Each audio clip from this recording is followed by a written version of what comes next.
All right, everyone, and welcome to the stream.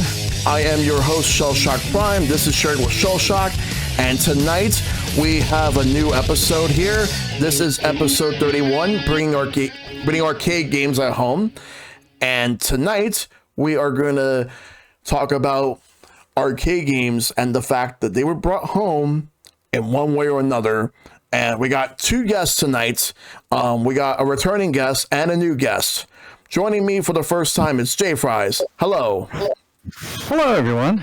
How's it going? It's going good. Good to have you. Thank you. And returning is XenoGamezTV. Welcome back. What's up, everybody? Hope you guys are having a very extraordinary weekend. Yep. And good to see everyone in chat. Hope you are all doing well. Hope you had a great weekend. We are back with yet another episode, episode 31, and we are going to talk about arcade games. So before we do that, let's talk a little bit about yourself. So JFries, tell us everything about what you do. Yeah, so I've been streaming basically retro variety games for about 3.5 years now on Twitch. Very much enjoying it. It was my COVID hobby. That's how I kind of got introduced to it. Actually, a friend suggested it because I was like, I've always, it's like, why would anyone want to watch other people play video games? But I kind of discovered what really Twitch was about, and it's more about community. And the way I describe it is like going over to your friend's house and playing games, sitting on the couch and just talking about anything, right? And that's kind of what Twitch is, and yeah, I fell in love with it. Yeah, it's been awesome. Oh yeah, totally. Yeah, because streaming is always a blast. It's just a lot of fun to do. Yeah. A friend was like, Jason, you like video games and you like talking. Why don't you look at this? And so I was like, sure. And we were all stuck at home. Yep. And so I streamed a lot during 2020, and then I kind of, as things started opening back, I kind of cut back a little bit, but yeah, I'm still enjoying it, still going. Yep. All right. Xeno, since you've been on here before, remind everybody on what type of content you do. Well, I mostly do retro games as well.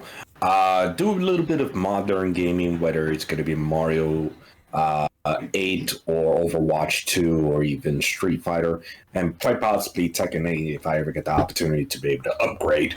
But going through this in, I believe, my 6th or 7th year of streaming, I've just enjoyed doing old school games because for whatever reason, these old games that I've never played or have played before just bring some sort of fascinating challenge, story, or content whatsoever, both good and bad. Yeah. And so it's just going back to your childhood and pretty much trying to remember how good it is to be able to enjoy several of these games that you've heard of or never played, or you basically played once more, and see if it still holds up today. All right. Totally agree. That's very good. Yeah. Because honestly, there's always a lot of games that hold up very well, but there are games that don't hold up that well. But today is not exactly about that topic. It's about like arcade games, bringing them home to see just how they stack up to the actual arcade games themselves. Because there's some games that were better, some games that were worse, and games that were about the same because they actually ported the game just as well as they were in the arcades. So with that being said, let's start off with the first question I'll ask you guys, which is, what were some of the first home conversions of arcade games that you remember playing, and what were some of your fond memories of them? Starting with you, JFries. Yeah, so I'm probably a little older. So I remember the Atari 2600. We actually had an Odyssey 2, and so some of my fondest memories started with Asteroids on the Atari 2600. Even though Pac-Man was kind of well, I guess we'll get into good or bad later, but Pac-Man I still enjoyed playing on the Atari 2600. But on our Odyssey 2, we had a kind of a competitor game called Casey Munchkin, which was a Pac-Man knockoff. All right. And actually they got sued and they had to take it off shelves at one point. But it was pretty much Pac-Man. Okay. I eventually, the first console, well, I consider the Odyssey 2 my family console, but my first console was the ColecoVision, and Donkey Kong on the ColecoVision. I feel like we were always on a quest to have a good video game experience or a arcade game experience at home, and Donkey Kong on the ColecoVision, and it came with that console, was finally it at that point. All right. Oh man. Yeah. Yeah. That like, because the thing about the Atari games back then is and when you look at some arcade games like Pac-Man and Donkey Kong, they look completely different on Atari compared to how they look in the arcades. Really bad. Yeah. Yeah. Yeah, I mean, it was a hardware limitation, right? They just didn't have that much memory, they didn't have much RAM. There was just no comparison hardware-wise, right? Yeah, exactly. But back then, like, that was all you get. Right. It was either that or you just stick to going to arcades. Right. Yep. Now what? Back then, I'll say, like, arcade cabinets were everywhere. Like, I would go to the grocery store with my mom and I'd beg, like, some quarters off of her, and then while she was shopping in the grocery store, I'd be at the front playing Donkey Kong or Pac-Man, because they were literally everywhere, not like they are today. Oh yeah. Yeah. And so you wanted that at home when you got home, right?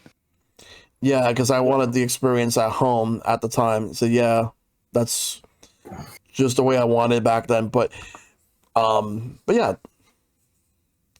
Now, Xeno, what about you?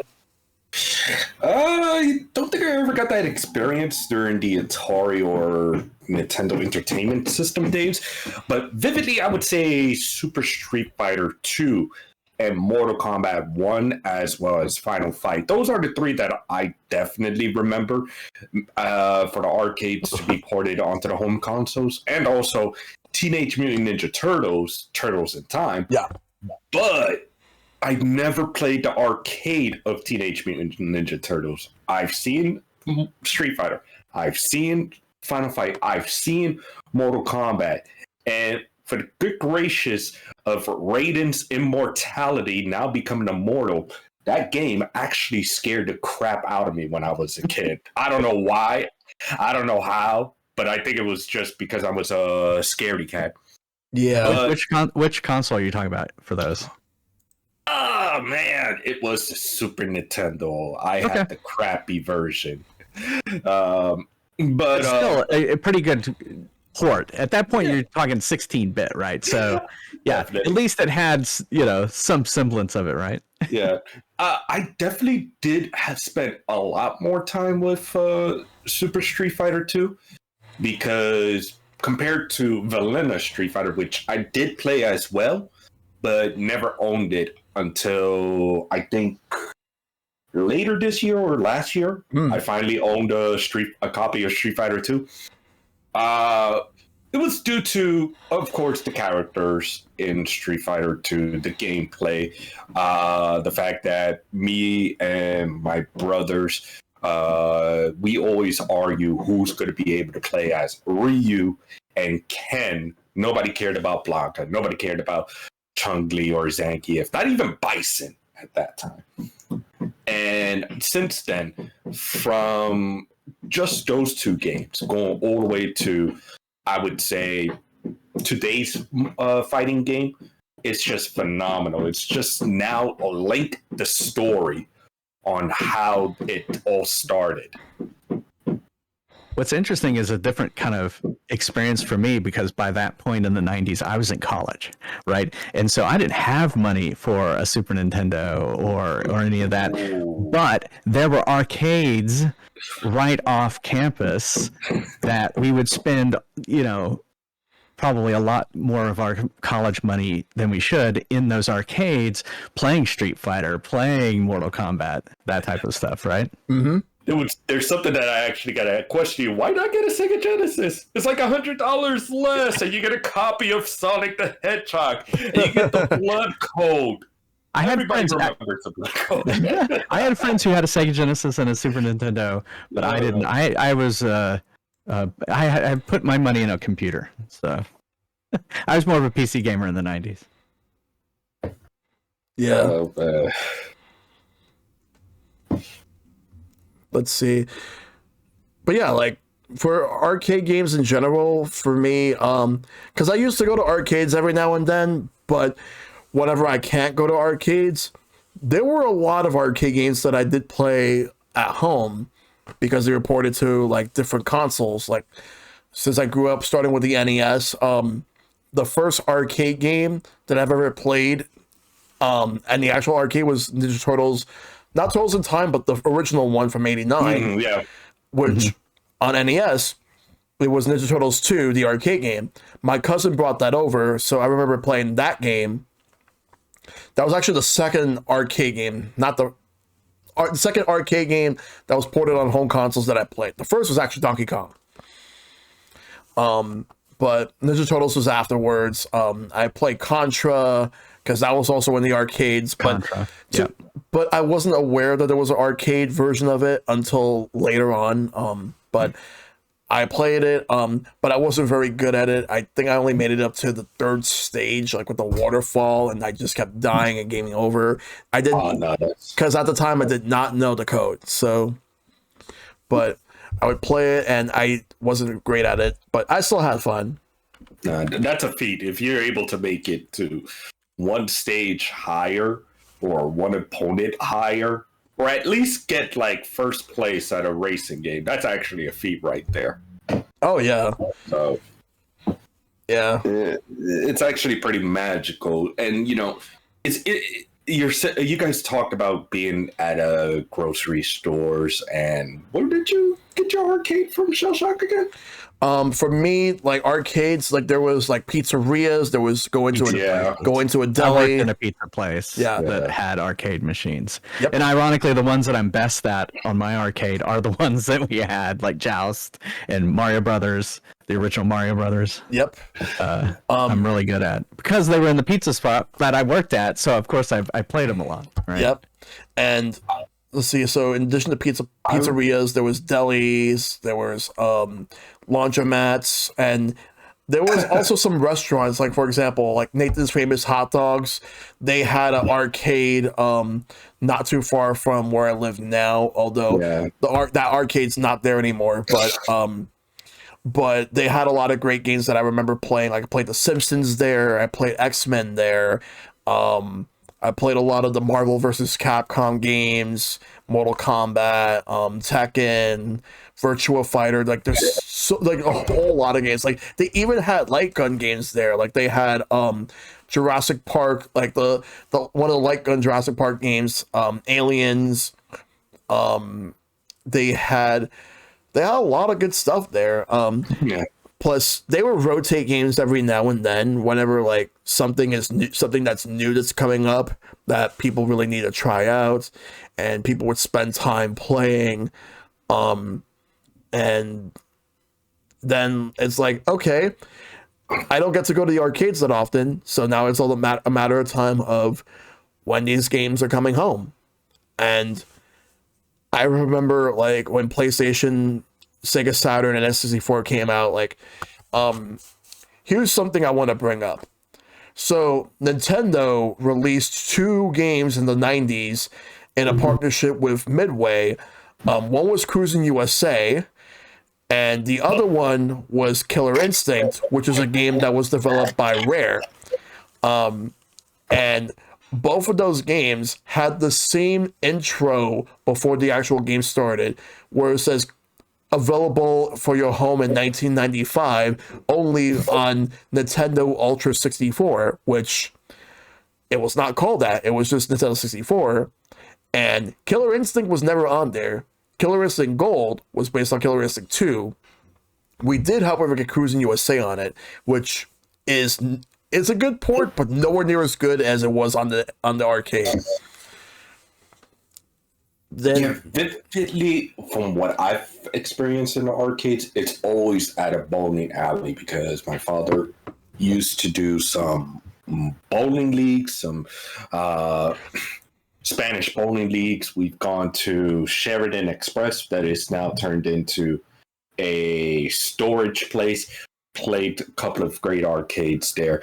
And then the promised land, if you're in the Bronx, so to say, it is Yankee Stadium right across from it, under the 4 train, just massive rows of arcades. And I could definitely recall a couple of them.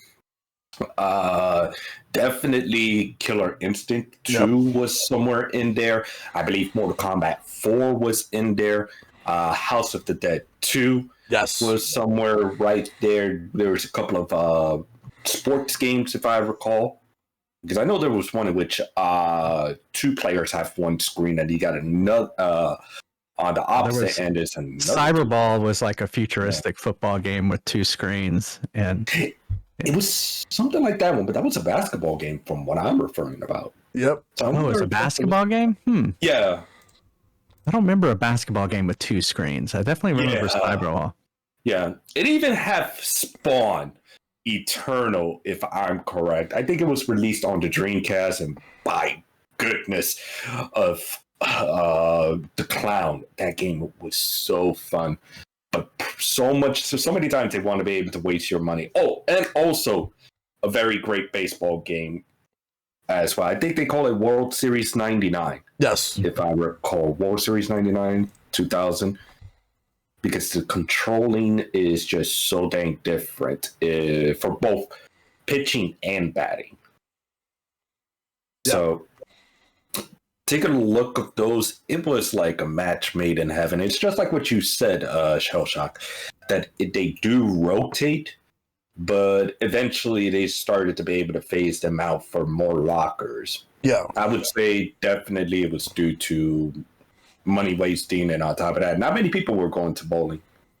Yeah. Because the one that I've gone to at Yankee Stadium, it was during my high school day. So definitely my high school does have a bowling team. I do want to be a part of the team, but I was only a farm team. I couldn't be able to get the 200s, so to say. Right. Yeah, but I will say, like, one of my fondest memories in regards to arcades in general is, well, at least arcade games on home consoles. I remember the first time that I got a Sega Saturn, and I was renting a bunch of different games that because Sega Saturn had some of the best fighting game ports from Capcom at the time. Like, we got Marvel Superheroes, Darkstalkers. Though if you want to import, the Japanese version of X-Men versus Street Fighter is easily the best version of that game on there, because on PS1 it was stripped down and made it so that it was one-on-one instead of a tag team. But there was a secret code to do a tag team. However, there was a limitation due to the hardware. The limitation is player 1 picks a character, and player 2 picks another character, and then both players have those same characters together as a team. I love that. I love it. It is so amazing. I think, in my opinion, the PlayStation 1 port of the Versus series is just so dang fascinating. I don't know if the Dreamcast has that as well. I kind of doubt it. But boy, oh boy, it is so fascinating that you got the Versus series, but it's only one-on-one. Yeah. And you still get the combos, you still get the assists, but it's just one-on-one. And then you go crossover, and it's like, okay, I'll choose one character. Who are you going to play as? There was also a lot of issues, too. Like, frames of animation were lost, and a lot of things had to be sacrificed. Dreamcast version, however, the Dreamcast version of Marvel vs. Capcom 1 was a lot closer to the arcade. Like, it's actually practically, best, it was better than PlayStation, for sure. No, it was.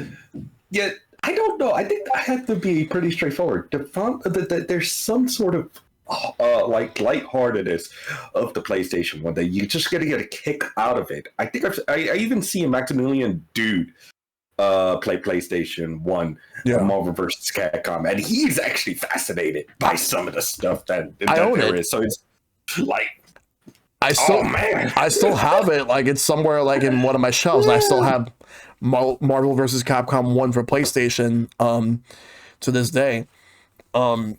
So now let's move on to the next thing, which will be so what arcade games did you guys think were the best, like home ports, home conversions, and which ones do you think were the worst? And also list your favorites. Xeno, we'll start with you for this one. Yeah, I thought about it as carefully as possible because some of the best ones that I've ever played would most likely be like on the Dreamcast. Of course, Power Stone and Power Stone 2 hits my mind. Mortal Kombat series have had great ones as well. And the PlayStation, I'm sorry, the Street Fighter series have done well. But when it comes to the worst, well, of course, the first one I'm going to say is House of the Dead, because I finally played House of the Dead on the Sega Saturn, and it just felt weird. The graphics didn't match up. They were spilling green blood. They were looking like out of place, and I was like, wait, is this how they ported one of the best zombie games onto the consoles? I wouldn't be too happy about this. I mean, surely there's more lives. You could just die 3 times and you just continue to kick in butt. But it's like, yeah, they don't look good. I think Primal Rage has been another of a big disappointment. Yeah. And I think it's even worse if it's on the Sega. Well, let me just rephrase. Let me just ease it up. It's not worse on the Sega Genesis. It's worse on the Sega 32X. Because it's like, you have to make sure you have all the connections properly in the game just to play it. Oh, man. I would say those 2 games actually hit the top of my head. I know there has to be another one, but I cannot recall which one it was. Yeah. And it's funny, I never played it. I only seen it. Yeah. Yeah, around that era, the home hardware and the arcade hardware were very close. So probably for developer wasn't that hard to port it to the home console, right? Except for maybe changing a few things and RAM limitations or something like that. Yep. I have a feeling it was for the Sega Genesis, and I think definitely Genesis. Yeah, Genesis is 16-bit. Yeah, but when you get to 32-bit, man, it starts getting closer. Yep. It's funny. It's a violent video game. What about you, JFries? Yeah, I mean, obviously, I'm thinking earlier on the NES really got close with a lot of their stuff to the older arcade games. So like Galaga, I'm a big Galaga fan.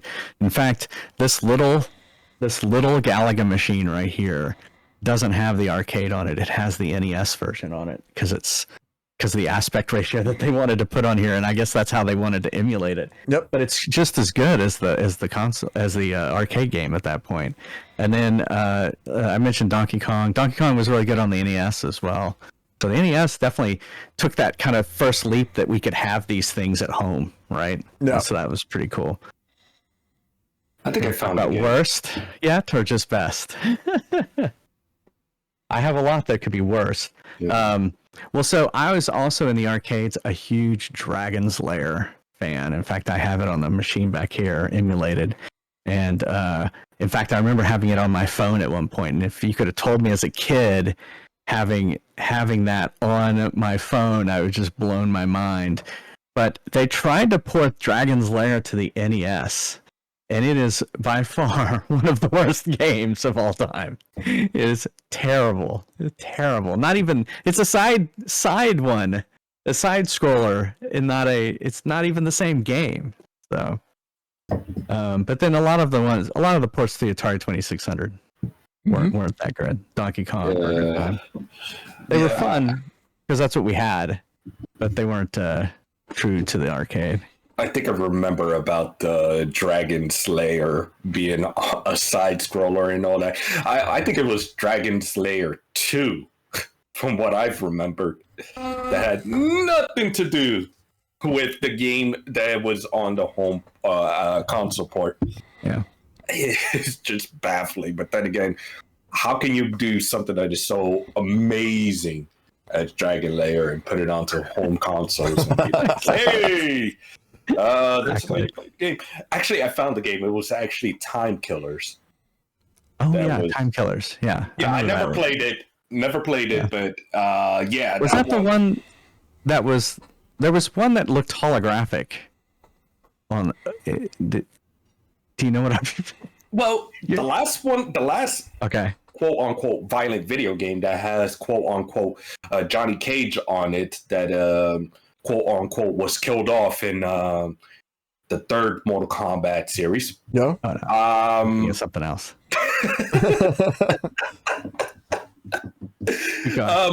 Anyway, yeah, it was Bloodstorm. Oh, that game. I've heard of it. Yeah, it was. Yeah, definitely was pretty violent. Difficult to be able to use special moves and all that, but at the same time, compared to the game that I played earlier, yeah, it was actually miles faster and just so great, so interesting. The big issue was that if you loot, you could go on a win streak. You could take their powers, a la Mega Man style, unless you could be able to kill them, which is pretty gruesome. But if you were to lose, you lose everything. All the progress you made, that's it. No. Then you got a 3D monster. I think that's the hologram character you're talking about. It's a weird looking dragon, so to say. No, this is a whole game that was holographic. It's called Time Traveler. I googled it. Okay. And so you'd have to see it in real life to believe it. But it did it with mirrors, and it was like bottom projected up, so it looked like it was kind of floating on a plane in front of you. And it was very much Dragon's Lair style, where you just kind of go up, down, left, right, or, button action. And it had real actors in it, and it was really corny and everything like that. Yep. Yeah, Google Time Traveler video game, and you'll be able to see it. I think I've seen that at a barcade before, which is now the prominent land to be able to enjoy old school arcade games and pinballs and so on and so forth. Did any of them told you that save her Obi-Wan Kenobi, you're their only hope? Are you talking about? Are you talking about? I was trying to figure out what you were referencing. I know you're referencing Star Wars, but was it a Star Wars arcade game? No, I was just trying to get the reference to Fries about the whole time travel holographic thing. That's true. Obi-Wan was a holographic. Mm-hmm. Yeah. Anyway. Oh man. Yep. I can't even think of any other bad ported game. Yeah, Dragon Slayer is definitely the worst one. Yeah. I can't think of anything. I mean, unless you get to the Atari 2600, which was just hardware limitation stuff. But and of course, I guess Dragon Slayer was too. You're not going to bring Dragon Slayer, which was on a laser disc, to the home market. So yeah, in fact, but when that finally came home, it was on DVDs, and it was like a DVD menu, and you were doing it with your remote at one point. So yeah. Well, I will say that the Cruising series, no offense, Shellshock, but it's not good. I have to be pretty straightforward on you on that one. It just does not feel good. Nearly any racing port, with the exception of Daytona USA, even though I haven't played it yet, and I'm tricking you right now. You're like, go ahead. What was that? Go ahead. Let me hear you about the Cruising series. But yeah, I did play the Cruising USA, Cruising World, and I tried Cruising Exotic, but Project 64 was not being a very kind boy. But that's the thing right there, because sometimes N64 emulation can be spotty. Yeah, and it just does not feel like the racing game that I enjoyed in the arcades, nor was, I would say, the off-road game as well. Mm-hmm. Off-road Extreme or something like that. Yeah, because I'm big on various racing games, so to say, especially in the 90s. That was like my motif right there. And to finally get the opportunity to play the cruising series, the off-road series, at home, well, I would say, 20 years, 25 years later, so on and so forth, it just does not feel like the actual game that I played at home. The ladies don't feel real. The cars don't feel legitimate. It just been held back because of hardware. Yeah. Yeah. With the exception of one game in which I forgot to be able to tell you, which is great. NFL Blitz 2000. Let's freaking go. Yeah. All right. NBA Jam and NFL Blitz. Okay. Chat. Those were good. You have to get your hands on this if you've never played it. I don't care how old or how young you are. Okay. Get the devices that you'll need, port it onto your computers, play these games, and feel cringe whenever you see Washington if you're playing the NFL. All right. I understand. I understand why now. All right. Streaming that game is going to be very difficult. If you actually, my best opinion is what happened if Washington goes to the Super Bowl. How are we going to be able to? How are we going to be able to like bypass the situation of the name change and all? Ugh. I don't know, but I will say though, NFL Blitz, I did play that a lot on PlayStation growing up. But what were your other favorites, JFries? Yeah, I would say, I'm trying to think of stuff that came out later. I mean, well, so eventually, like, I have a MAME emulator behind me that I can just get. I have NBA Jam on there. I can just go play NBA Jam, right? And I'm playing the original, right? And it's the actual code. Like I love Galaga. I have Galaga on there, and I can just go play Galaga. And so that was kind of the ultimate, is when we could just. MAME is an amazing piece of software. In fact, I don't even know how it works, but it's amazing how they can just emulate all these different hardware and all these different things that were in there, and it's perfect, right? It's exactly what you remember it as. Yeah. And so, I mean, it's just at this point, it kind of just like kind of brought it to the end where it's just like, yeah, I don't need to go to the arcades anymore because I have it at home, even the originals. You just build it at your home. Yeah. One Up Arcade? Ha ha! Nah, I just put it inside my own built arcade machine. Yeah, yeah. Yeah. Does it have a tracking bar, a batting bar, and I would. Well, I would say that's kind of the downside, because I was thinking as you were talking earlier about like you don't like, for example, Tron was one of my favorite games in the arcade, and it has a special controller on it and a knob, and and so you can't really, with the trigger on the controller, I have a trackball and I have all these different things, but I don't, it's not the same. Or the Star Wars had this kind of controller Z-axis, like where you were like firing and stuff like that. So you, Paperboy had handlebars, and you were using it like a bicycle. I forgot about that. And just all the it was the racing games that you were talking about. You're not sitting in a shell with a steering wheel, and some of them had force feedback as you were in the turn, and it would, you can't really emulate any of that. And so that's kind of the stuff I really kind of miss in that sense, is like you can't, while it is great, like of course Donkey Kong works fine, it's just a joystick and a button, but some of those that had specialized controls like that, you can't really kind of play them as they were. Yeah. No, I'm sorry, I have to adjust my screen, but force feedback, I'd actually felt like I mean, but I'm talking about some of those driving games where you would go into a turn and it would kind of like like feed back on the wheel, and it was kind of cool that way. Jeez Louise, I'm thinking to myself, oh man, did I ever play that when I was a kid? Because I have a feeling my hands could have broken with that. True. Just colliding with other vehicles or even the wall. Yeah. I think you just fly up in the air from Daytona, USA. You just There was one called Hard Driving, which was supposed to be realistic driving simulation, and it was 3D rendered and stuff like that. Yeah. I believe And it I had remember that. all of that force feedback and stuff like that. I played I that game on believe that. Genesis, and the Genesis version is not good at all. Oh no! I actually have it on my main machine, and it's not a very good port either. I I mean, remember it's not that. even a port. It's just hard to emulate it on a Yeah. without the controls. Right.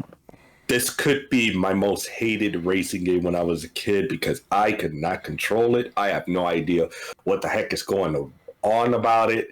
Like, I do not want to deal with this type of game at my bowling alley. No. Jeez, give me Crazy Taxi anytime.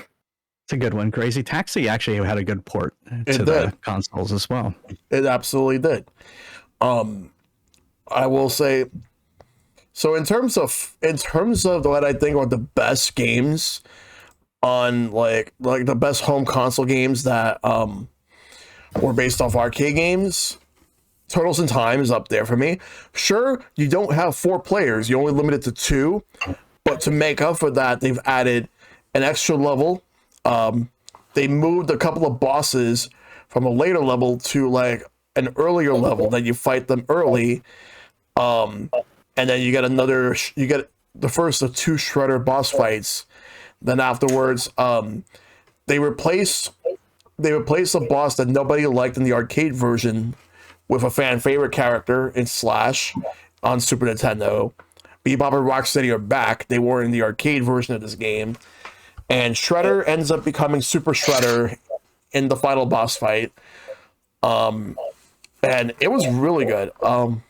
Yeah, though that's the Super Nintendo version, if I'm correct, right? Yeah, that's an example of like one of the best games that were based off an arcade game on a home console at the time. Yeah, Sega Genesis actually has Turtle in Time, but it was actually called something else. Hyperstone Heist. Yes, and much like the Super Nintendo and the arcade, the Sega Genesis Genesis version. I know, I can just stop it. Yeah. But the Genesis version has its own unique takes in terms of bosses and levels and bonuses and such. So, in theory, all 3, with the exception of the Xbox 360 and the PS3 version of Turtles in Time, hashtag damn it Ubisoft, they was all fantastic. Like, Turtles is actually the best ported arcade of all time. So that's that. I mean, I can't say much on it. That's about it. Yep. Let's see, what was another good one? Another one I could bring up is back on Super Nintendo, like Street Fighter 2, like the vanilla version was okay, but I felt that when it was Street Fighter 2 Turbo Hyper Fighting, that one was better because there were missing sound clips on the Super Nintendo version. They fixed it in the next game, and also they added more moves, more content, just like in the arcades. While it may not have looked like it did in the arcades, it was definitely a better version. Street Fighter 2 Turbo Hyper Fighting, and if you play, but it's like, what if I don't have a Super Nintendo? I have a Genesis. Well, if you have Street Fighter 2 Special Champion Edition, then that's also a pretty good version of the game. Same deal, just on Genesis. But on Genesis, they also added like this team attack mode, which is basically you choose multiple characters, and then when one character is down, another character comes in until like all of them are eliminated, and then the other person wins, which was pretty fun. Another arcade game that I'd say that was really good at home was I remember playing a lot of Virtua Fighter 2 on Sega Saturn. It was a very impressive port. Yes. Tekken 3 on PlayStation. That was also pretty impressive. Killer Instinct Gold, while not exactly like Killer Instinct 2, it was still pretty good for what they were able to do on N64. And to me, I felt that held up a lot better than Cruisin' USA did. But other games I would say that were the best on Sega Saturn, there was also X-Men vs. Street Fighter, but you had to import it, and it came with a cartridge that you had to put on the Sega Saturn for extra memory, so that way that the game would be able to run flawlessly, minimal load times, and also it would basically be just like the arcade version. Otherwise, it's going to be missing a lot of features. So it was the best way to play the game at the time. So they gave you that. Worst ones, let's see. Of the ones I have played, as much as I love Daytona USA, the frame rate got hurt really hard on Sega Saturn, to the point where they had to make another version of the game for Saturn that was better. Virtua Fighter 1 on Sega Saturn was really bad. It was rushed. Hey. Virtua Fighter 1 on Sega Saturn was rushed. So, as an apology, they made another version of the game called Virtua Fighter Remix, which was free if you send like one of those like barcodes or whatever for Sega Saturn and win the box. You have to send it to Sega, and then they would give you a free copy of it if you had that. So like a proof of purchase. Wow. You actually so Daytona USA was actually bad. Not bad per se. It's just the frame rate was not good, but everything else about it was good. Okay. Yes. I was shocked because I didn't even play it, but I felt it was going to be a good part. I mean, it's a racing game, but then again, so was Cruisin' Series, and I didn't put that down. But yep. I'm shocked to hear. The other thing. When was Daytona USA made? On in the arcade, because I know 1994. And then it was released on Sega Saturn in 1995. Yeah. Was it an initial release? The initial release was I believe the spring or summer of 1994. It was for the arcade. No. For the Sega Saturn, because I know it was Sega Saturn. Sega Saturn's initial release in Japan was November 1994. And in America. May 1995, because they decided, hey, Sega Saturn's not releasing in September, it's releasing now. And that pissed a lot of people off. That pissed a lot of companies off. Like, KB Toys refused to carry Sega consoles moving forward, which is funny considering the fact that KB used to be the company where Sega actually had to beg to have them release their games there, and then they ended up just alienating because because of the fact that these companies felt that Sega was playing favoritism with like Toys R Us or like a lot of the big video game retailers and stuff. And when Sega Saturn flopped, when Dreamcast came out, Electronic Arts, EA, refused to release games on Dreamcast. So that's what led to Sega releasing their own sports games like NBA 2K, NFL 2K, which way better than Madden, baby. Yep. And then it went down. But going back to worst arcade ports, let's see. I would probably have to say Mortal Kombat 1 on Super Nintendo was not that great, but I wouldn't really say it's the worst. It's just the problem is there was some input lag. I know people talk about that they took the blood and gore and the fatalities out, and they changed the fatalities. The blood was turned to sweat, but the input lag in that version was not good. While the Sega Genesis version, the visuals were bad. The visuals were really bad. The only other game I would probably say was really bad in regards to arcade games, like I know, like we talk about Pac-Man and Donkey Kong or like on Atari, but Personally speaking, I really think that one of the worst ones that I've actually played was Captain America and the Avengers with Super Nintendo.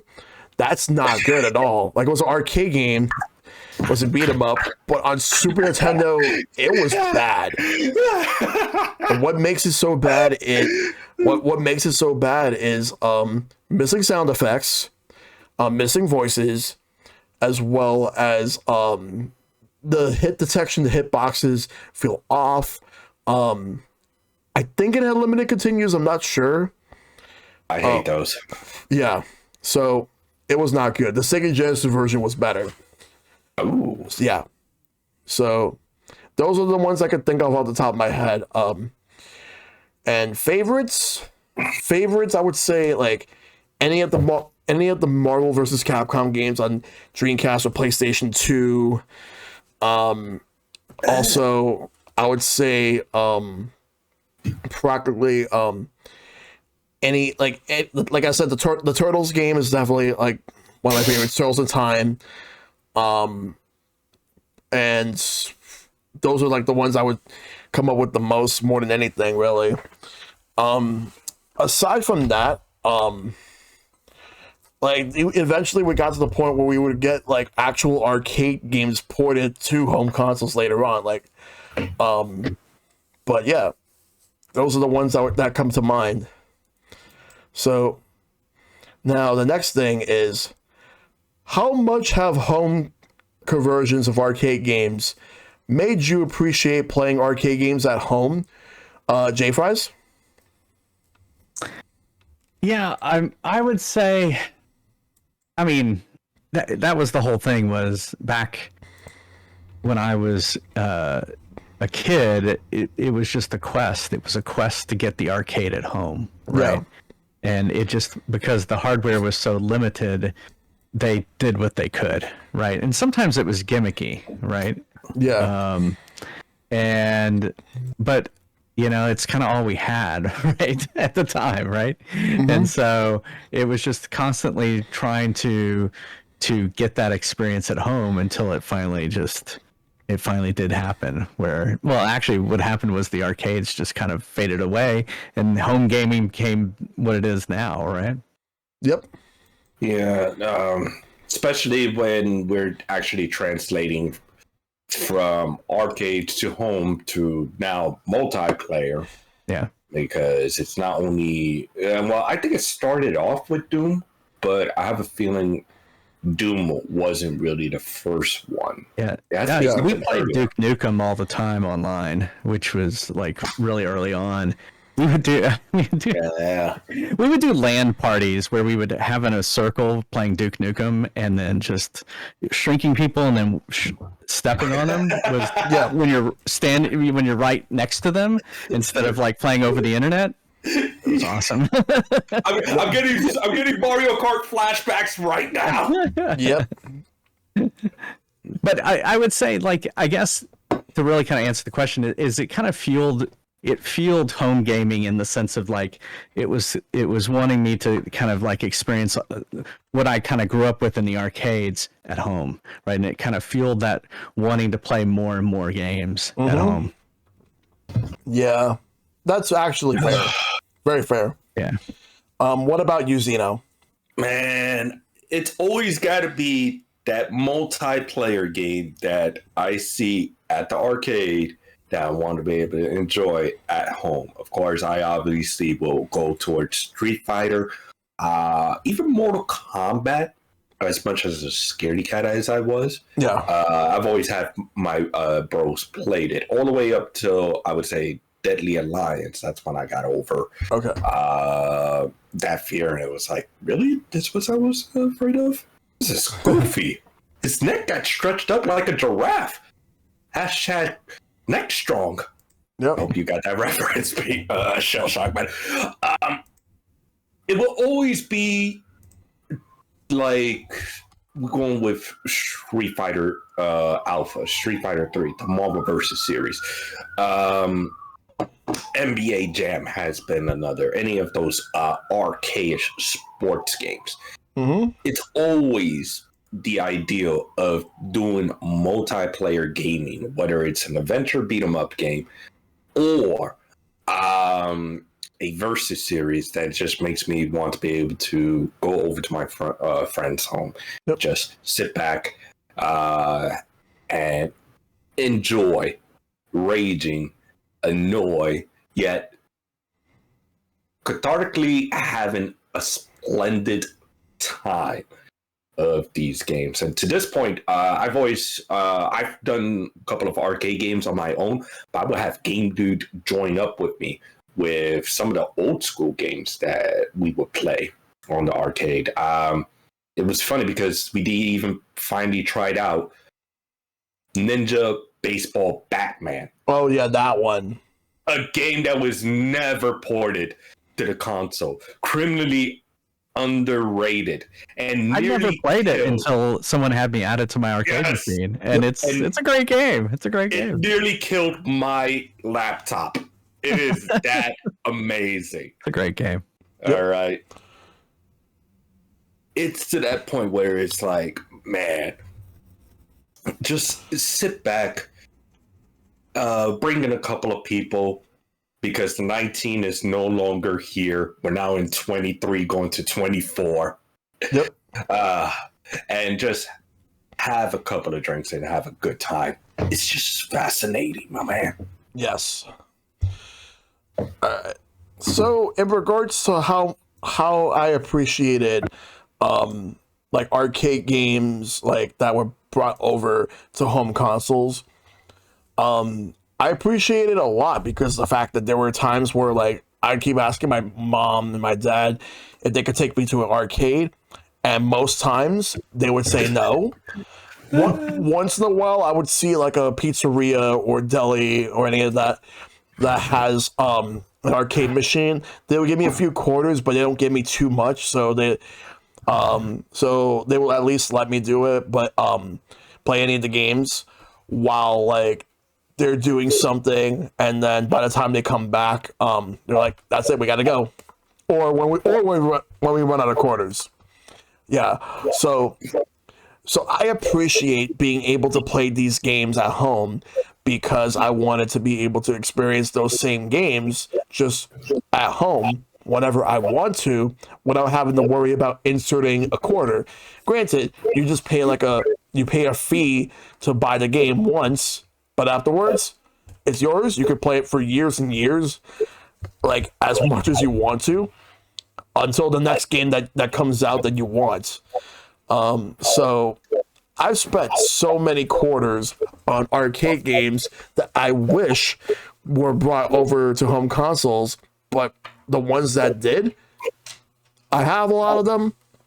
I spend time on them, and I absolutely love them, especially something like Ghouls and Ghosts, like the Ghosts and Goblins series, where Ghosts and Goblins, that's a good one. Ghosts and Goblins, because they require you to beat the game twice. Because the second time around, you have to get a certain weapon in order to get to the final boss. Otherwise, they won't let you through. Like in the first game, you had to get some sort of like a shield of some sort. The second game, it was some sort of like some sort of magic attack, and then the third game was a bracelet. You had to use that particular weapon in order to get to the final boss and see the ending. Like rescue the princess, save the ending, like rescue the princess, see the ending, and then you're good. You're good to go. And you would think a game like that would turn me off, but on the contrary, it was the opposite. Like I would die, game over, and I'm like, no, I want to keep going. I want to play it. I want to keep going because I wasn't going to let that stop me. I want to keep going until I've beaten the game in the way that I'm supposed to. And I appreciate it because of the fact that I could just play these games whenever I want at home, and whenever I have someone come over, I could show these games to them so they can experience it themselves, and maybe they might be interested as well. So yeah. Off the topic, how much money have you guys wasted to complete one arcade game? Yeah, I was just thinking that. That's kind of how things have changed around that. Is like you could bring them home and just keep playing and playing and playing and playing in order to master it, where it would have cost you a lot of money to become a master of an arcade game. Yeah, that's a good point. I don't know. Nor do I want to calculate that. I have some estimates. I'm gonna pick 3 games as an example. The Simpsons. Okay. I spent over like $20 from start to finish. It got harder towards the end. Tekken Tag Tournament 1. I spent about $5 on the final boss alone. The final boss, and I ended up beating the final boss in the final quarter. And the last example that I could probably think of, is I remember like having to spend about like $6 just to beat X-Men. Like all the way through. Yeah, the X-Men, I'm sorry. The 6-player beat 'em up. The 6-player, yeah. And what, I don't know why. And Colossus was taken because somebody else was using them. So I ended up going with Wolverine instead. There were actually different cabinets that you could do 6, 4, or 2. Yes. Yeah. But I immediately hit 4. I was like, wait, what am I talking about? 6. But the 6-player one, that one right there, because here's the thing about arcade games that a lot of video game companies never really wanted you to know, but it became obvious over time. You think that these companies actually wanted you to get good in video games? No. Hell no, they don't. That's why it changed. Honestly, here's the thing. You getting good at video games is actually detriment to their own business. They wanted you to keep sucking forever so you could pile those quarters day in and day out so that you will be able to play these games, and they'll be like, oh, they'll be back, and when they do, they're going to keep putting in all these quarters so that until... No, go ahead. Finish. I was going to say it's a balancing act, right? You can't be too. You have to get a little bit of that dopamine hit that you think you can beat it, and then you want to. Oh no, I think I can do this. Yeah. I even got a great example. It's like, nah, don't. No, sometimes talking about that. You're talking about that trash. Yep. I know a couple of that stuff. Sometimes they might throw you a bone and make the first like 2 or 3 levels easier for you to get into it, and then afterwards, good luck. Yeah. But the main company that was the worst at balancing and scaling was actually SNK, especially when you get to their final bosses, and they're especially in some of their arcade games. Like when I play a game like King of Fighters 94, going to the final boss, Mughal, who hosts the tournament, and at first, the first fight against him is very patronizing. He doesn't make himself look hard, but when you fight him in the second time, oh my god, no. Yeah. So he is hard, but yeah, that's just an example. So just that's why I appreciate playing these games at home, so I can at least like play them whenever I want. And many of these games, like later versions of them, have save states, so you could just save and then be able to just like go back. But yeah, like, so I appreciate playing arcade games at home. Yeah, I would say I spent like $20 on House of the Dead. I would say House of the Dead 1, because that one was like the definitive moment in which you got to be able to stop Kyrian from destroying the entire world. And no, it was actually, I played Typing of the Dead, which it was House of the Dead 2, which I actually enjoy the hilarious voice acting. By the way, it's in Japanese, Fries. Oh wow! I have to type Japanese words because the English version is saying, "Hey, I'm playing on the Dreamcast keyboard. Come back when you're playing on the Dreamcast keyboard. Screw around. Don't screw around." But definitely, I recall spending $20 either alone, because I usually do akimbos these days with these House of the Dead games, or with some strange dude. And I know it was at a Cuchifrito of all places. to play an arcade game, a cuchi frito. Hey, you're gonna arroz con pollo? No. Don't go. Just give it to my hand. Okay. So basically, like, that's what happens when you like play arcade games at like the most obscure place I could ever think of. Not a laundromat, not a pizzeria, a cuchi frito. Of all players, my man. But I even recall Time Crisis and Crisis Zone to be another one. I think Time Crisis, I spent a little bit extra. Yeah.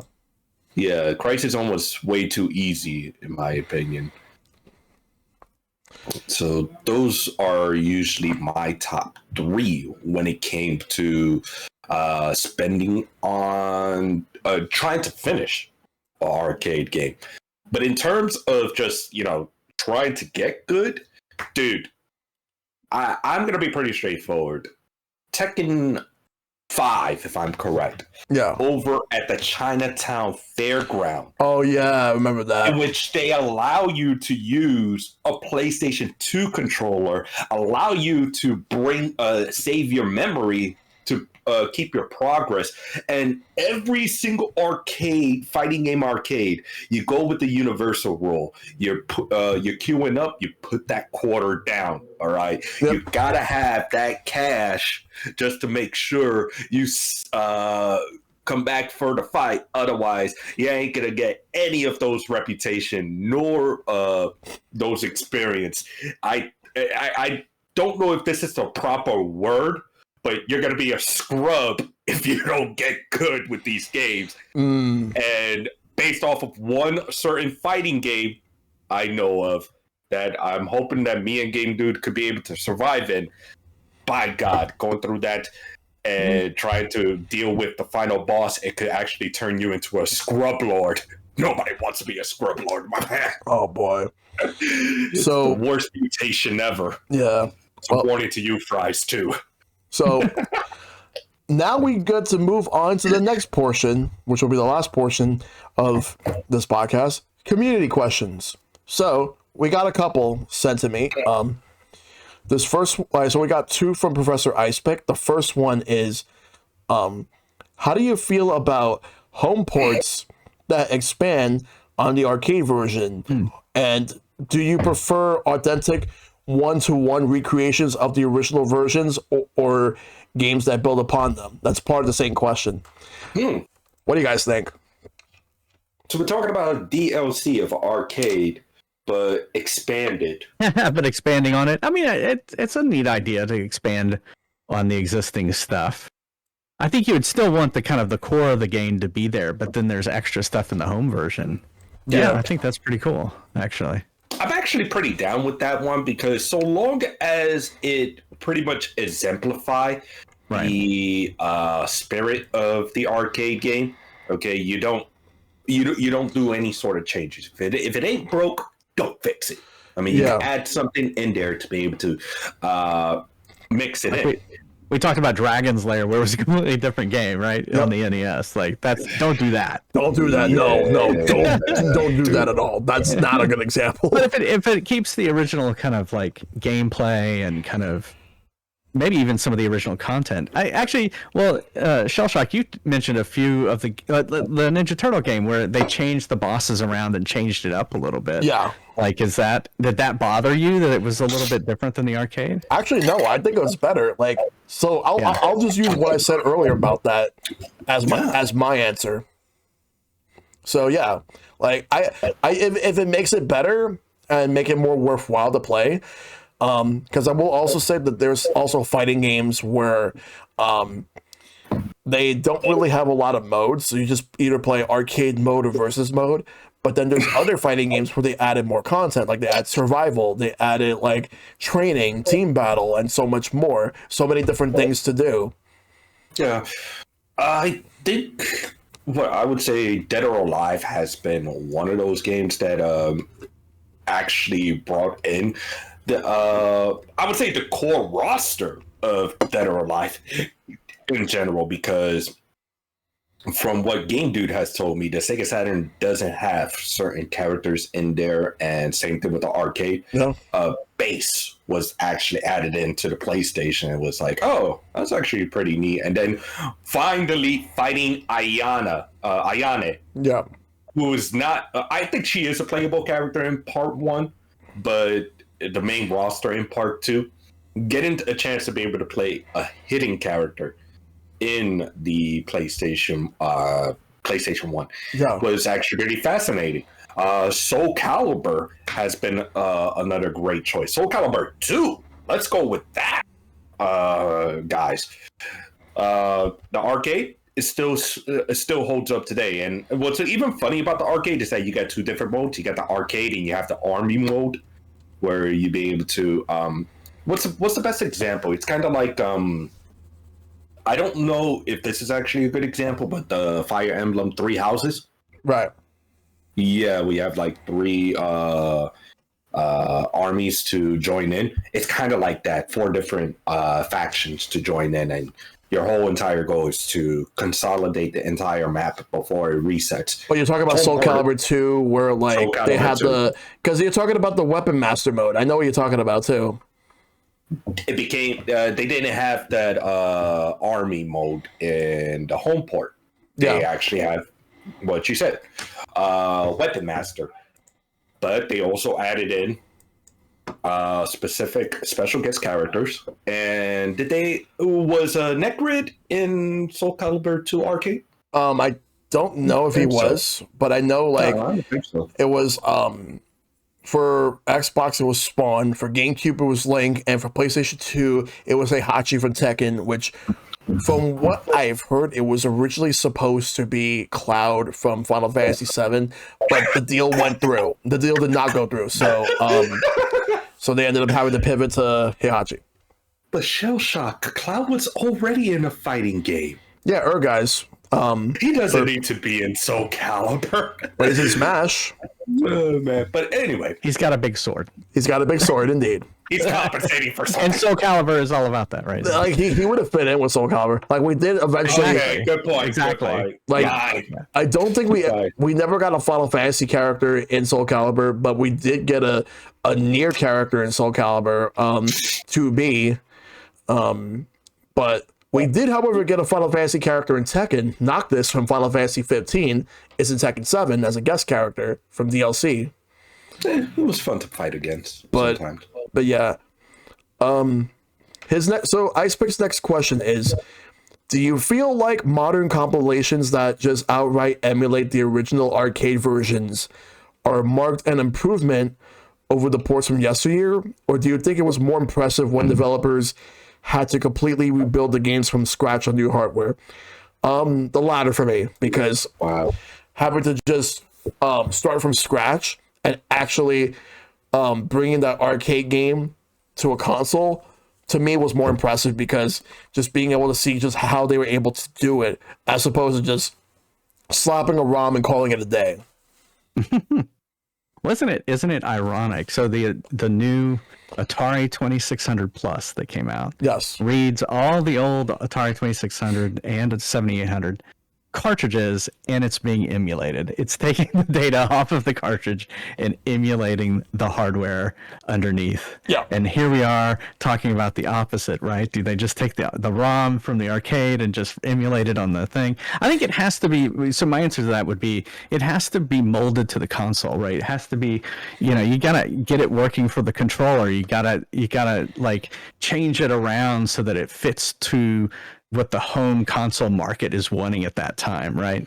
Yeah. So it isn't about just taking the arcade game and slapping it on a cartridge. Yep. I haven't really. Of course, being able to rebuild it is pretty impressive.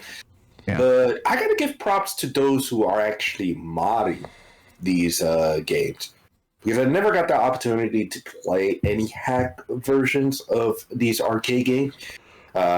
Especially since I usually play it on Fightcade. They usually they will have hacked something, hacked Bison, hacked Shao Kahn, so on and so forth. But the ideas of hacking and modding these games are actually way more impressive, in my opinion. Yep. Because it actually shows the possibility of talent that several of these community members have, showing their ability to understand coding. And it's even a lot step closer to be able to get into the gaming business than pretty much redoing the entire coding. Of course, still impressive, so to say. The hardware back then isn't gonna be like the software back then. I take that back. Isn't gonna be the same as it is today, and to be able to make it less glitchy, it's also pretty impressive. But if someone could be able to mod, I would say, a very bad arcade game and fix up, I would say, Double Dragons 3. Let's go with that example, okay? Because you have to, if you're gonna need to do some sort of like purchasing or anything like that, slip in 50 cents. It will give you a power up and such, or even what was it? WrestleFest. Oh, the one that's the new game, WrestleFest? No. Oh no, that's. Oh wait, I think you may be referring to WrestleQuest, which I still got to get. That's that what I was game. referring to. But WrestleFest. Yeah, I gotta get that game. WWF WrestleFest. I know what you're talking about. Actually, too, I have that on there. It was actually a really fun game. It's really good. Yeah, Yeah. But you have to slip in an extra set of quarters just to power up. If those guys they would do that a lot. Yeah. Oh no, you're about to die. Yeah, put another quarter in, and yeah. Well, essentially, it has tag team and Royal Rumble, which Royal Rumble is just wrestler after wrestler after wrestler, and so you're having to put in quarters just to keep going. And if you get thrown off, you're out. Yeah. We've already known that Hulk Hogan has created claws. Fuck Hulk Hogan. If they could be able to mod it and change some of the core game aspect to make it a lot more easier, that's way more impressive than, let's say, a big company just bringing something back for the fan base, for the content, and of course, I mean, we're here for the money. You ain't here for the money. I don't know what you guys are here for. Yep. Let's see here. So Squire asks, do you have a version of a title you prefer that isn't necessarily considered the ideal definitive edition? That's a hard question for me to answer because I usually do prefer like a definitive edition of a certain game. Like there's really no reason for me to go back to like a vanilla version unless it's mostly like just to educate people on how far some of these companies have gone with a certain series, just to show them that this is where it started and this is the version that everyone says is the best one. Case in point, Street Fighter 2, whenever, like, because that's an easy example because you have Street Fighter 2, then Street Fighter 2 Champion Edition, and so on and so forth. So I would tell people, if you want the best version of that game, there's two that I recommend. There's Street Fighter 2 Turbo Hyper Fighting or Super Street Fighter 2 Turbo. Those are the two that I would recommend. So I can't really tell people. Yeah, there's not really a case where I prefer a port of a game versus the original arcade, and it's just because I have an arcade machine behind me that's emulating the originals, so I just go play that. Yeah. Like there isn't like I prefer this versus that. Yeah, I can't think of one off unless it's like convenience, like throw it into the machine and just play it, right? Yeah. It's pretty tough for me as well. Most likely, I would usually start off. I definitely want to start off with the vanilla, which is Street Fighter 2, which I've gone through and put in my grievances how frustrating the game could be, but yet how fun it is. NBA Jam has been another one, and I think it was due to the roster. It was due to I could see that. because- Actually, that's what I was thinking of. There could be a console port where maybe the continues are better in the console port versus the like you have to pump virtual quarters into the emulated machine. But like roster's a great example in those type of games where they would be modernized on maybe a later release of it or something like that. I would also say Vanilla Mortal Kombat 3. because actually a very fascinating story of the third edition of the series. Several characters are not in. You have these characters in there, and of course, the one biggest outlaw that has ever happened. No Scorpion. Like, I didn't even think of that very carefully when I was a kid until today, when it's like, oh wow, Scorpion's not here. Wow. Okay, I mean, I'll use this robot that is does the spear as well. I mean, I'll go with him. Yeah.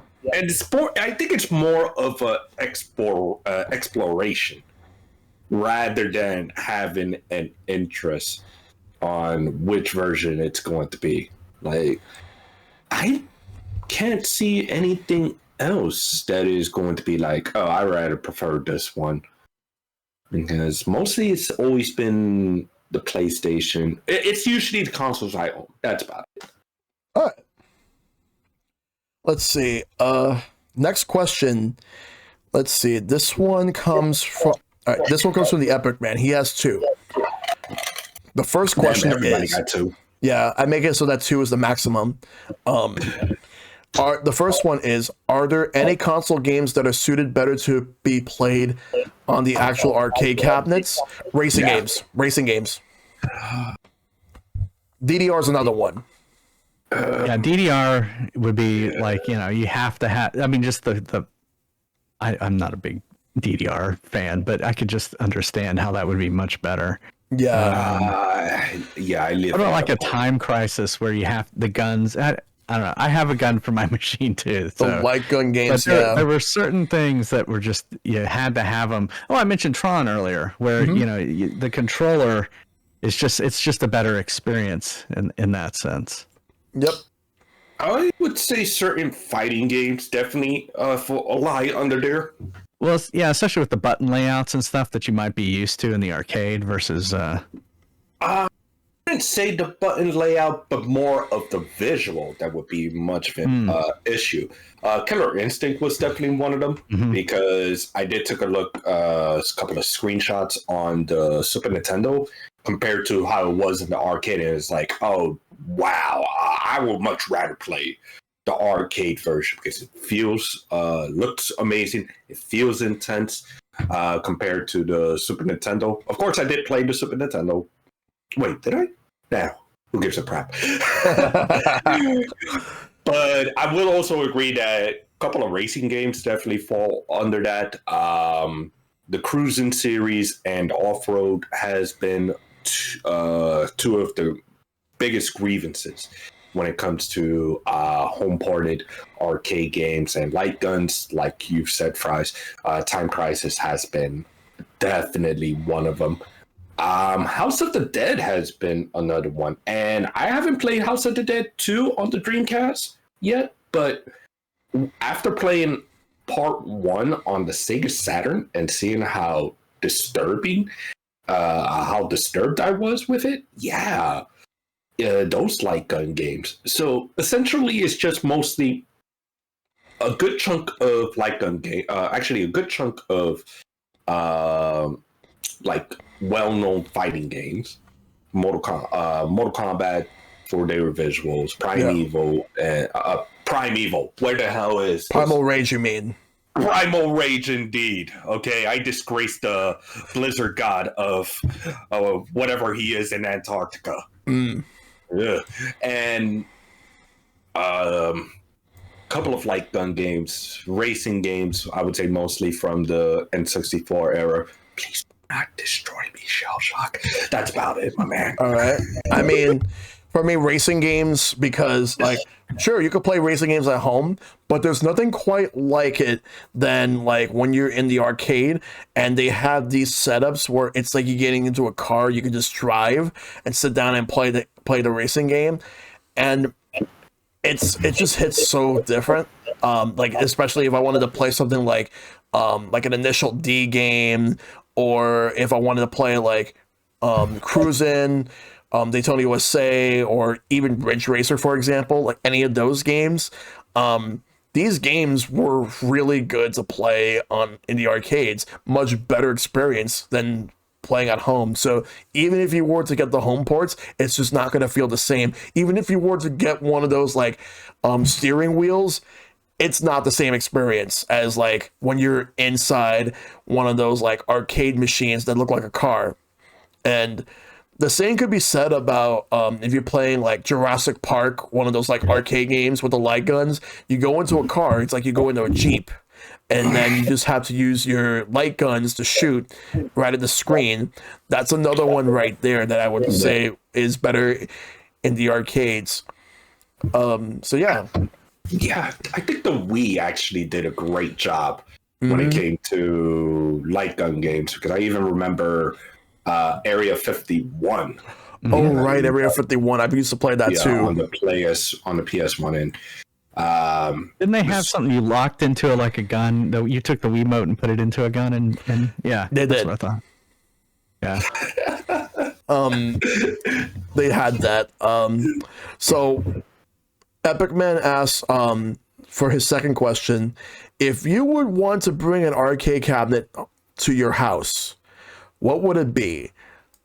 I already know what your answer is, J Fries. I see the arcade machine in the back. What arcade you're talking about? There's literally in the background. I can play whatever you want. But yeah, I probably would have Galaga because I have a little Galaga. yes, But I mentioned Tron. I would definitely want Tron too because of the controls. yeah. Those would definitely be the two that I can think of. Sims, I have a friend who has a Tron yes. right now. I'm kind of jealous of that. So I need to find. I've always had a hard time trying to find Tron, but usually whenever I would see the Tron arcade machine, my interest would go to a different game that I've been wanting to play there, and I just don't think to play Tron at the time. But I can't find Tron anywhere. Whenever I do find arcades that have the you don't see games. it much anymore. Yeah. Yeah. I went to. I would love Punch Out. Punch Out was kind of cool. It had actually 2 screens in it. Yeah, Punch Out was fun. I played that one. I'll give you credit on that one because I did play it off the 5K. Didn't like it, but I think it was only better in the arcades than it would be at a home port or home emulated. Yeah. So, I'll give you that. But Mike Tyson's Punch Out on the NES is a great game, but it's not the same as the original Punch Out. Yeah, it's not the same at all. Like, they did. But that's a good example of where they took a property and made it for the NES, and it's still a good game, right? Yeah. I didn't try to call it a port. It's basically like its own version of the game. Yeah, exactly. They took an IP and moved it to the console and made it its own. Like all those early Nintendo arcade games, they did bring them to the Switch. Like Punch Out was one of them, as well as the sequel Super Punch Out for the arcade that has 4 boxers. And I think there was also a spin-off where it was arm wrestling. I could not find that one in the arcades at all. But for me, The Simpsons is definitely one of them. Yeah. That would be a cool arcade to have. Yeah. Both Turtles in Time and the original 89 Turtles arcade games. I would probably get like Marvel vs. Capcom 2, Capcom vs. SNK 2, Power Stone 2. The list goes on and on. There's so many. Like I have a huge list, but sadly, my room does not have my room will barely have enough room just for like one game. I don't think I'll be able to justify that. I have to move in order to do that. All right. So, of course, I do have a couple of interests. Yes, we have a couple of fighting games. Of course, we have a couple of sports games. But if you want my definitive answer, Shellshock, will you please check your DM and announce it? Okay, so the NHL Super Checks Pro Bubble Hockey. It's not because it's NHL. It's not because it's pro hockey. It's because you don't get this stuff at all.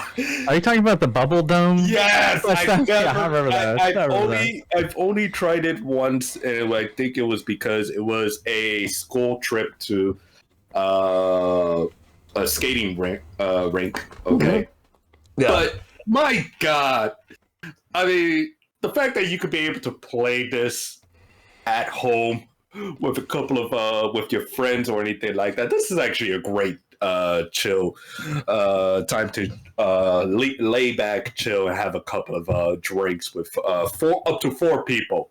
Yeah. Customize it if you need to. I think I've seen it once at the NHL shop in New York City. Never even got the opportunity to be able to play it. I wonder if those break easily or something. That's probably why we don't see them much anymore. And I don't know. I don't really ever seen it break easily. It's kind of like a foosball table, so to say. But instead of being on the side of the table, you're actually facing each other. Well, that doesn't make any sense whatsoever. What the hell? But I know what you're talking about. Yeah, I've seen them. Seen them. I think the only closest thing I would have is quite possibly without the dome. You get it at your discount store, and for whatever reason, if the puck goes in the corner, you're screwed. You're gonna have to take it and put it back in the middle. This one, no. That's something I would love to have. Yeah. Let's see. So when season 3, it's not home ported. Yep. To the consoles. So next one is from Private Maverick. Which arcade game became your first ever game to play on a console? I think I might have answered mine, but Donkey Kong was number 1. And I know number 2 was Ninja Turtles 2, the arcade game. I believe we all said that, yeah. Yeah. Yeah, mine was like Asteroids on the Atari 2600, if I remember correctly. Yeah. Yeah, because that kind of was one of the early Atari 2600 games. It's pretty simple, right? It's just it wasn't the same though, because Asteroids on the arcade was so much better. The physics of the rocks splitting apart and changing, these just kind of like moved around almost randomly. But it was pretty good port. Yeah. What I would say would be right now.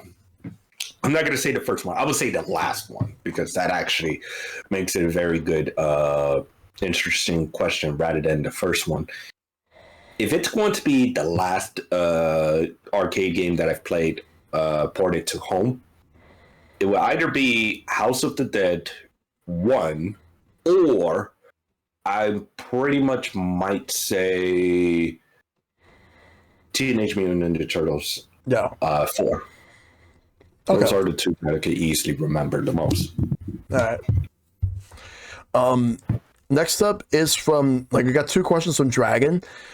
What's an arcade game you played on console for the first time that you really loved and wish you had originally played it on the arcades? Let's see. I'm probably gonna have to go with Ghosts and Goblins.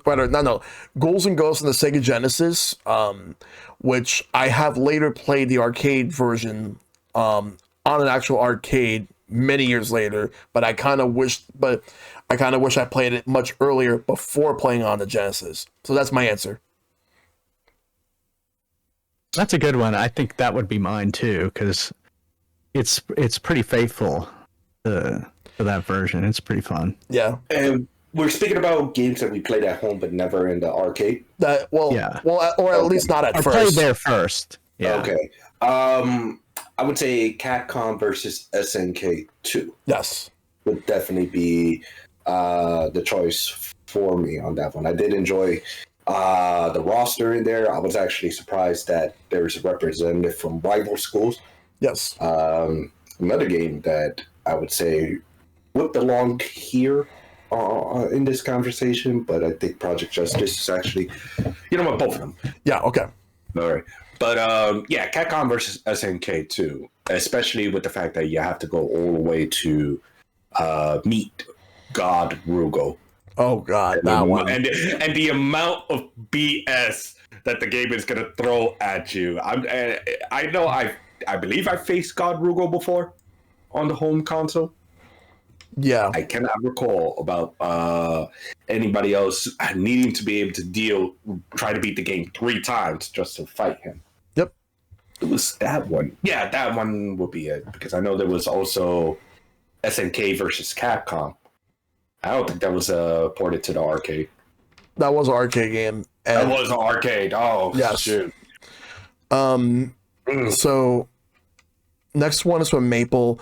Considering how arcade games tend to be so difficult in order to get players to put in more quarters to continue, do you notice any kind of Oh wait, so let me go back to that because I forgot. Dragon actually had another question that I skipped over. Sorry. Yeah, Let me go ahead and answer that one first, and then we'll go to Maple's question afterwards. Apologies for that, Dragon. If you ever played the game Killer Queen Black, that was a multiplayer console game that was completely adapted from its arcade counterpart with online, and it was awesome, but the online was shut down recently. Is there anything you'd like to see adapted in a similar vein from an arcade game, like an arcade game to a home console game that has not been done? So that's the question. That's hard to really answer. Like arcade, I don't have an answer for that. yeah. So we're speaking about an arcade game that never came to home console. Yes, you're gonna. So we'll answer that one. I got that one. Definitely, it is Ninja Baseball Batman. Okay. You know what? Yeah, earlier. that one. Oh me now. All right. The first time I laid my eyes on it, I was just so dang shocked at how wacky and goofy it is. And I think it was off of Angry Video Game Nerd discussing about it. I remember he did, and Yes. that's how I first heard about it. And Yes. because I never heard about it till then, and then afterwards. There is, because I know there's an arcade in Chicago that has it called Galloping Ghost Arcade, and I gotta go there someday because they have a cabinet there, from what I've heard. Finally, when me and Game Dude finally play it, oh my goodness, it is the most bizarre, extraordinary, wacky, out of this world. Insert your MLB puns. Crazy game I've ever played. It is just fascinating, oh my God. Oh my goodness!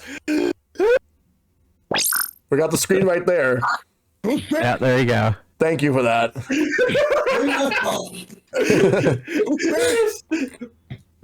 Raj, I hope it doesn't break it because it is just that extraordinary. It's goofy, but it's good goofy. Like it should have been here. It should have been in the palms of my hand. But no. Yep. You know, if they would have put Yankees versus Red Sox, I'm pretty sure it would have sold more. They probably would have. It actually had a limited release here, and then it just didn't do that well. It didn't do well, and the person who created it actually for licensing rights, so it's no longer called Ninja Baseball Batman. Well, actually, let me hold on. Let me rephrase this. It's still known as Ninja Baseball Batman, but from what I've learned from Game Dude, it's a different name now because the dude actually one of the creators actually have licensing rights to it. It's Ninja Baseball Spirits now. Mm-hmm. So either way, we needed that game. We could have just, slap in a couple of references, so to say, to a couple of sports teams. Maybe DC sued them. Batman. Probably. No. All right, they're not like they're baseball Batman. But it's not Batman. They're not bats. They're not ninjas. Come on. Batman isn't a ninja. Right. Exactly. These are ninja, and they're holding a bat, and they are men, and they're beating bats who are kind of like men holding bats. Well, they're baseballs. They're and gloves, and yeah. It's really weird. Let's see. So It's amazing. So now we'll go to Maple's question. Considering how arcade games tend to be so difficult in order to get players to put in more quarters to continue, do you notice any kind of difficulty drop in most of these games when ported to console, or are they roughly the same? That really depends on the game, but Yeah. on average, I would probably say some games were actually made a little bit easier, Yeah. but some games were harder. But some games also have a difficulty setting that you can choose. Right. And if you put in the hardest difficulty, it's about as close to the arcade as it gets when it comes to the difficulty. Well, arcade games also had a difficulty switch. You couldn't select it though, but the owner could, right? Yeah. Yeah, it was also a bit on coding as well. Just like what you said about the difficulty switch. If the owner never, actually, the owner of the arcade or the renter of the arcade, because if I recall, these owners, they got to be able to pay for renting out the arcade back then. Yeah. Or okay, all right. Then it could also be coding as well, where if somebody, if they feel like it's not really popping in any coins, they just got to do quick maintenance, do quick coding, bring down the difficulty, and there we go. Now time to be able to enjoy the game. But I don't think it would be the same thing with light gun games. Yeah. You can't change the difficulty on that one. Oh, yeah. Yeah. Let's see. So I would say most likely when it comes to ported, you just, if you can, select the difficulty. And, there's really no shame on doing it on the easiest mode. Because if you're more of a story-driven player, like you want to be able to know the background story, what happens. You don't even give a crap about the gameplay whatsoever. You just need to know what happened to the character.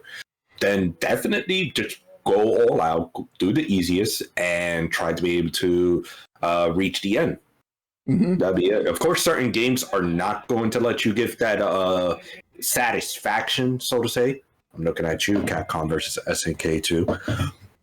But either way, you're going to be able to get what your money's worth if you're searching for, let's say, a definitive ending or interest in a character. Yeah.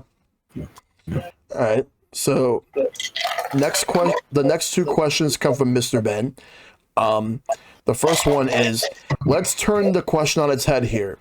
Do you feel that a home console game that would have been better as an arcade experience? I would like to see how Nintendo would have done a Star Fox arcade game. They actually almost did, and it got canceled.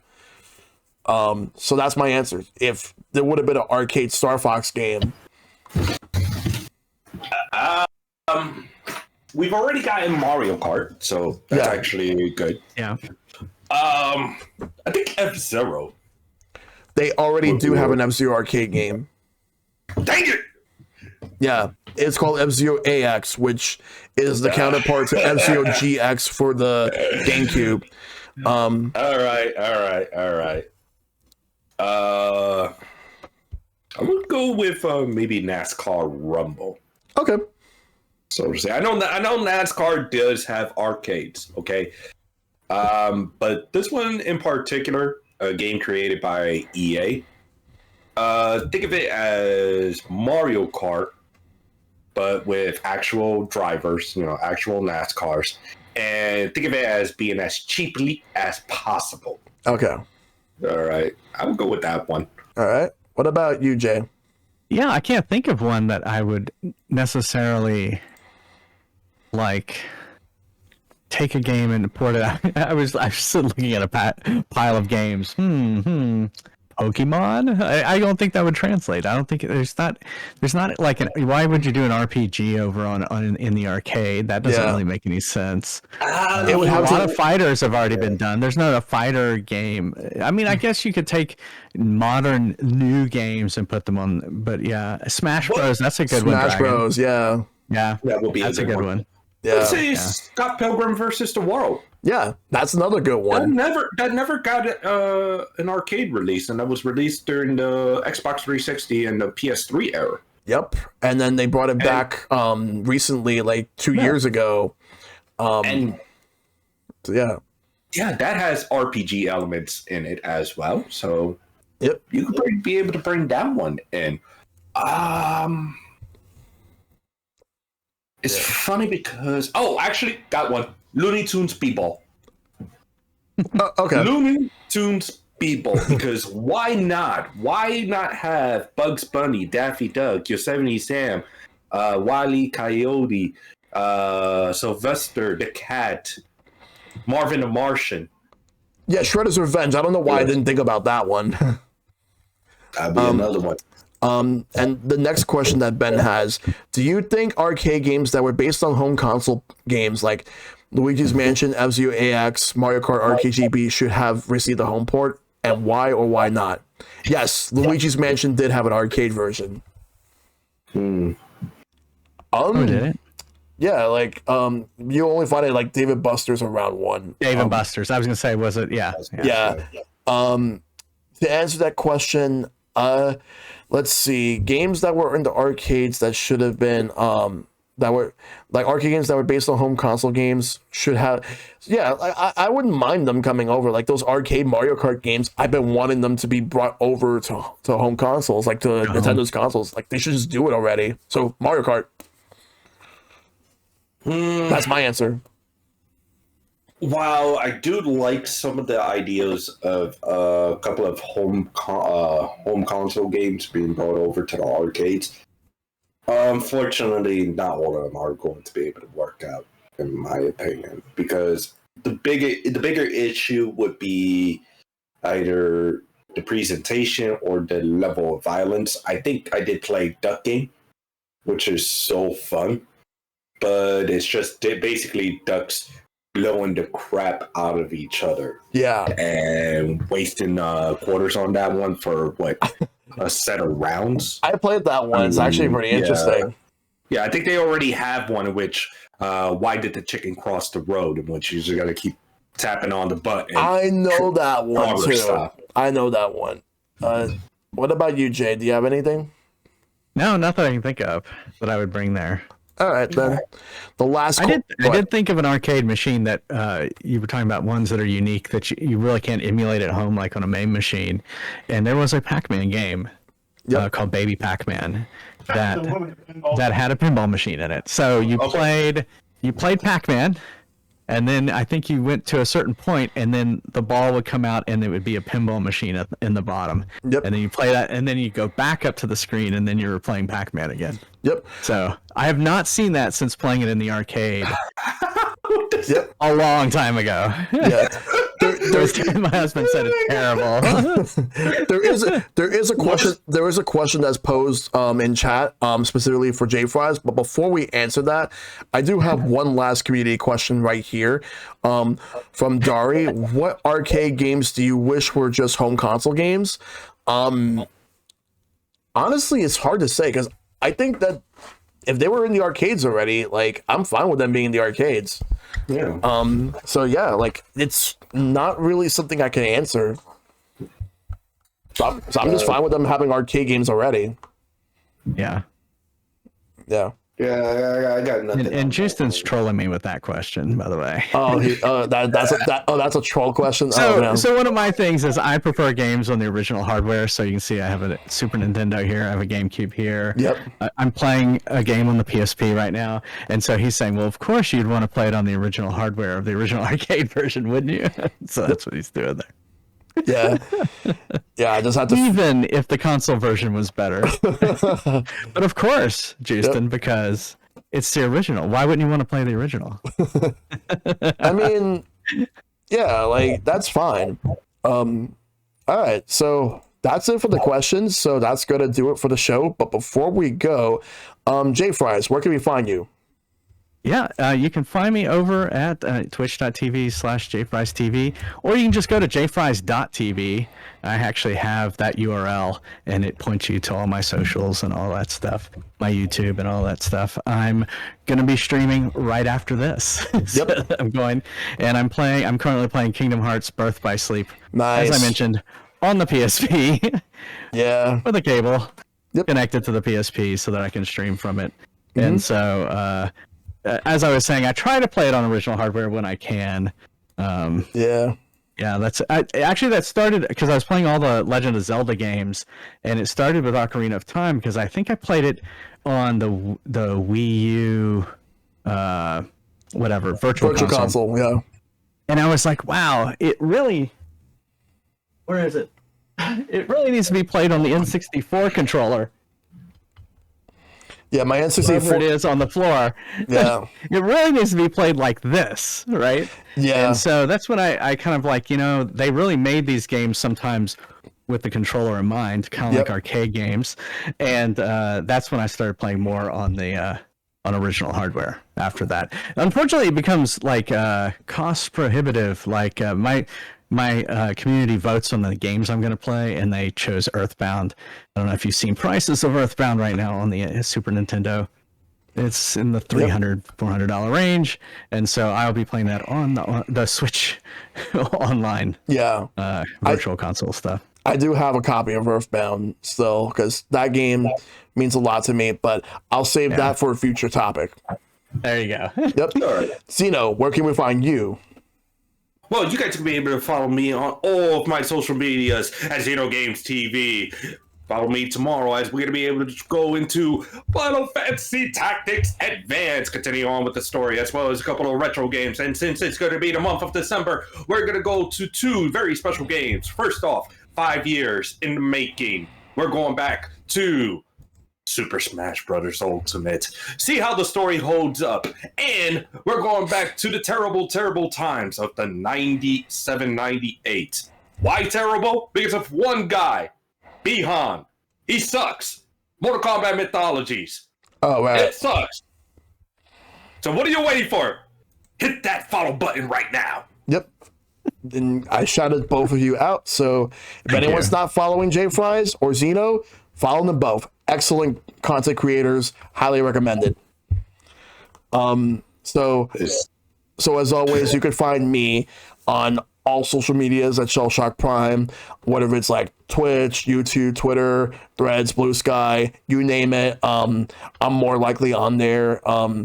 So the next episode of Sharing with Shellshock, I'm figuring out when in December I want to do it, because after that, it will be the season finale, which more likely it's going to be sometime after Christmas, but before New Year's. I'm going to figure out a date, because that one is going to be best games of 2023 with the majority of season 2 guests. So we'll figure that one out. But JFry, Zeno, thank you so much. Thank you for having us. No problem. Thank you, dude. And take care. Bye, everyone.